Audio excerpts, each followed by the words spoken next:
Welcome to ராஜியின் Nalabagam. அடுப்பே இல்லாமல் ஒரு 10 நிமிஷத்தில் ஒரு ஸ்வீட் ரெசிபிங்க, பொட்டுக்கடலை லட்டு. வாங்க அந்த ரெசிபி எப்படி செய்கிறதுன்னு பார்க்கலாம். இப்போ நான் முழு பொட்டுக்கடலை எடுத்திருக்கேங்க. இது நீங்கள் உடச்ச கடலை கூட எடுத்துக்கலாம். இப்போ முழு கடலை 1 கப் அளவு நான் எடுத்திருக்கேன். இப்போ அந்த முழு கடலையும் ஜாரில் சேர்த்துக்கலாம்.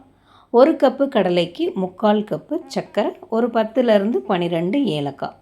இது எல்லாத்தையும் ஒன்றா சேர்த்து ஜாரில் நல்லா நைஸாக அரைச்சி எடுத்து வச்சுக்கலாங்க. இப்போ நம்ம ஏலக்காயெலாம் தோலோடு சேர்த்துருக்கிறதுனால ஒரு தடவை சலித்து எடுத்துக்கலாம்.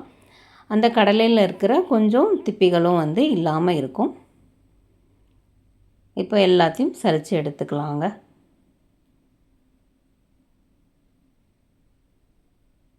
சலித்து எடுத்ததோட ஒரு 1/4 கப்பு நெய் சேர்த்துக்கலாங்க. 1 கப்பு பொட்டுக்கடலைக்கு 3/4 கப் சர்க்கரை, 1/4 கப் நெய். இது எல்லாத்தையும் ஒன்றா கலந்து விடுங்க.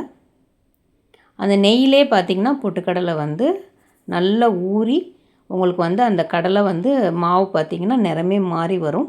அந்த நெய்யில் ஃபுல்லாக நம்ம கை வச்சு நல்லா அழுத்தி பிணைஞ்சு கொடுங்க. கட்டிகள் இல்லாமல் நல்ல உதிரியாக வரா மாதிரி நல்லா கையில் வச்சு நல்லா அழுத்தி பிணைஞ்சு கொடுக்கணும். இதுக்கு மேலே நெய் தேவைப்படாதுங்க. இதுவே கரெக்டாக இருக்கும். உங்களுக்கு கொஞ்சம் எக்ஸஸாக வேணும் தேவைப்பட்டால் கொஞ்சம் சேர்த்துக்காங்க. பாருங்கள், எல்லா நெய்யும் ஒன்று போல் கலந்துட்டோம்.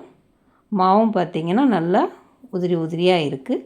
இந்த சமயம் நமக்கு எப்படி தேவையோ உருண்டைகளாக இறுக்கி, ஆனால் நம்ம லட்டு ரெடி பண்ணும்போது நல்லா இறுக்கி பிடிக்கணும். அப்போ பிடிக்கும்போது அந்த நெய்யோடு சேர்ந்து பொட்டுக்கடலை மாவும் நல்லா இறுகி வரும். இவ்வளோதாங்க, பொட்டுக்கடலை லட்டு ரெடி ஆகிடுச்சு. நீங்களும் ட்ரை பண்ணி பாருங்கள். ரொம்ப டேஸ்ட்டாக இருக்கும். சட்டுன்னு ஒரு 10 நிமிஷத்தில் ரெடி பண்ணிடலாம். அடுப்பே தேவையில்லை. வீட்டில் தினமுமே சாப்பிட்ட உடனே கொஞ்சம் ஏதாவது ஸ்வீட் சாப்பிடணும் போல் இருக்கும். அந்த மாதிரி தோணும்போது ஈஸியாக சீக்கிரம் செஞ்சிடலாம். பிள்ளைங்களுக்கும் ரொம்ப பிடிக்கும், ஹெல்த்தியும் கூட. நீங்களும் ட்ரை பண்ணி பாருங்கள். பொட்டுக்கடலை லட்டு வேறு ரெசிபியோட அடுத்த வீடியோவில் மீட் பண்ணுறேன். தேங்க்யூ.